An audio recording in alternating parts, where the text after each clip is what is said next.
ज्ञान कुंज। जैसे कि आपको पता है हम क्लास 12th मैक्रो इकोनॉमिक्स में बैलेंस ऑफ पेमेंट कर रहे हैं और इसमें आज हम करेंगे ऑटोनोमियस आइटम एंड अकोमोडेटिंग आइटम के बारे में। बच्चे जो ऑटोनोमियस आइटम और अकोमोडेटिंग आइटम में डिफरेंस 4 मार्क्स का बनता है, ठीक है। और ये 4 मार्क्स के डिफरेंस में भी आपको क्वेश्चन आ सकता है, ठीक है। और ऑटोनोमियस आइटम और अकोमोडेटिंग आइटम होती क्या है और इसका बैलेंस ऑफ पेमेंट पर क्या इम्पैक्ट पड़ता है उसके बारे में भी हमें इसमें पता चलता है। तो ऑटोनोमियस आइटम वो आइटम होती है जो हम प्रॉफिट अर्न करने के लिए कर रहे हैं, उसे हम क्या बोलते हैं, ऑटोनोमियस आइटम बोलते हैं।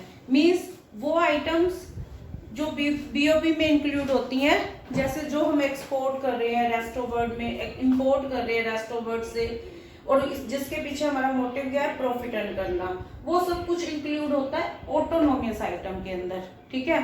तो ऑटोनोमियस आइटम से क्या होगा, या तो हमारा बीओपी सरप्लस आएगा या बीओपी डेफिशिएट आएगा, ठीक है।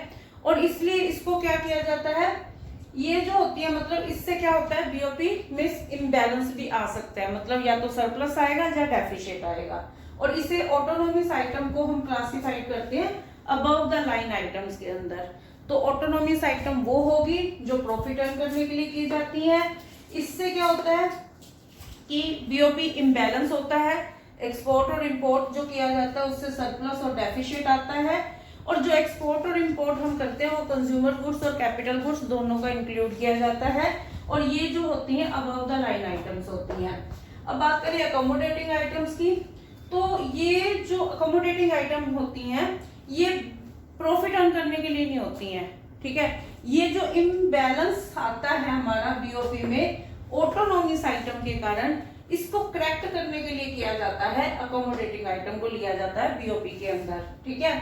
और इससे क्या होगा कि इन्वॉल्व ऑफ एक्सपोर्ट और इंपोर्ट नहीं इन्वॉल्व होता इसमें इन्वॉल्व होता है movement of official reserve with RBI, ठीक है। इससे क्या होगा कि जो ऑफिशियल रिजर्व में आरबीआई के पास जो ऑफिशियल रिजर्व है उसमें जो चेंजेस आ रही हैं, उसमें जो मूवमेंट हो रहा है, या वो इंक्रीज हो रहा है या वो डिक्रीज हो रहा है, वो इन्वॉल्व किया जाता है। और अकोमोडेटिंग आइटम जो क्लासिफाइड होती हैं वो बिलो द लाइंस होती हैं, ठीक है।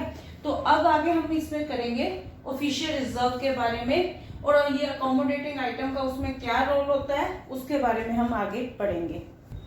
बच्चे ऑफिशियल रिजर्व अकाउंट जो बैलेंस ऑफ पेमेंट का बहुत इंपॉर्टेंट टॉपिक है, इसका लिंक मैंने आपको डिस्क्रिप्शन में दे दिया है।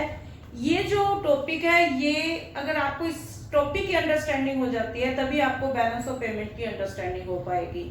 तो इसको आप अच्छे से देखना और समझना, इसका लिंक मैंने डिस्क्रिप्शन में दे दिया है। होप अगर आपको अच्छे से समझ आ जाएगी, अगर नहीं भी आती तो आप मुझसे कमेंट सेक्शन में पूछ सकते हो, मुझे फोन कर सकते हो। Thank you very much.